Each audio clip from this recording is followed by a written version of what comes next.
Bismillahirrohmanirrohim, alhamdulillahirobbilalamin. Wassalatu, wassalamu ala asrofil anbiya'i wal mursalin, wa ala alihi wa sohbihi ajmain.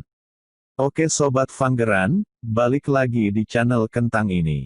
Tanpa basa-basi kelebayan, langsung aja kita simak secuil riwayat Sunan Kalijaga. Sunan Kalijaga, Djoko Said dilahirkan sekitar tahun 1450 M. Ayahnya adalah Arya Wilatikta, Adipati Tuban. Arya Wilatikta ini adalah keturunan dari pemberontak legendaris Majapahit, Ronggolawe. Riwayat masyhur mengatakan bahwa Adipati Arya Wilatikta sudah memeluk Islam sejak sebelum lahirnya Djoko Said. Namun sebagai Muslim, ia dikenal kejam dan sangat taklid kepada pemerintahan pusat Majapahit yang menganut agama Hindu. Ia menetapkan pajak tinggi kepada rakyat. Mohon maaf, Romo. Tapi kenapa tanpa disertai dengan kebijaksanaan barang sedikit pun? Kekerasan.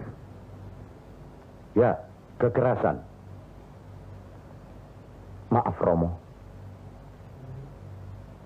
Kenapa upeti tahun lalu yang panennya gagal diperhitungkan jadi satu dengan sekarang? Itulah kewajiban mereka terhadap pemerintahan di sini. Dan kemudian harus dikirim ke pusat kerajaan.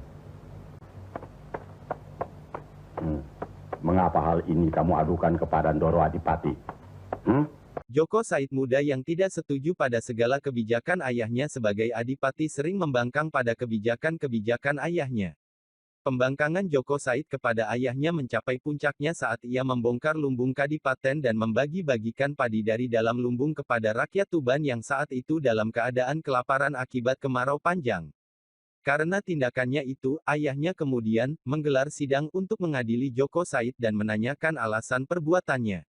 Kesempatan itu tidak disia-siakan oleh Djoko Said untuk mengatakan pada ayahnya bahwa karena alasan ajaran agama ia sangat menentang kebijakan ayahnya untuk menumpuk makanan di dalam lumbung sementara rakyatnya hidup dalam kemiskinan dan kelaparan. Ayahnya tidak dapat menerima alasannya ini karena menganggap Djoko Said ingin mengguruinya dalam masalah agama. Karena itu, ayahnya kemudian mengusirnya keluar dari istana Kadipaten seraya mengatakan bahwa ia baru boleh pulang jika sudah mampu menggetarkan seisi Tuban dengan bacaan ayat-ayat suci Al-Quran. Jangan kau melihat kami lagi, sebelum kau bisa menggugah serta meluluhkan nurani setiap insan dengan suara ayat-ayat suci Al-Quran yang kau bacakan. Maksud dari menggetarkan seisi Tuban di sini ialah bila mana ia sudah memiliki banyak ilmu agama dan dikenal luas masyarakat karena ilmunya. Riwayat masyhur kemudian menceritakan bahwa setelah diusir dari istana Kadipaten, Djoko Said berubah menjadi seorang perampok yang terkenal dan ditakuti di kawasan Jawa Timur. Sebagai perampok, Djoko Said selalu memilih korbannya dengan seksama. Ia hanya merampok orang kaya yang tak mau mengeluarkan zakat dan sedekah. Dari hasil rampokannya itu, sebagian besarnya selalu ia bagi-bagikan kepada orang miskin. Kisah ini mungkin mirip dengan cerita Robin Hood di Inggris. Namun itulah riwayat masyhur tentang beliau. Diperkirakan saat menjadi perampok inilah, ia diberi gelar, Lokajaya artinya kurang lebih, perampok budiman. Semuanya berubah saat Lokajaya alias Djoko Said bertemu dengan seorang ulama, Syekh Maulana Mahdum Ibrahim alias Sunan Bonang.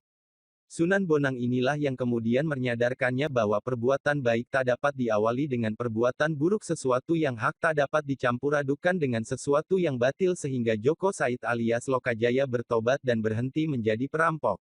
Djoko Said kemudian berguru kepada Sunan Bonang hingga akhirnya dikenal sebagai ulama dengan gelar Sunan Kalijaga.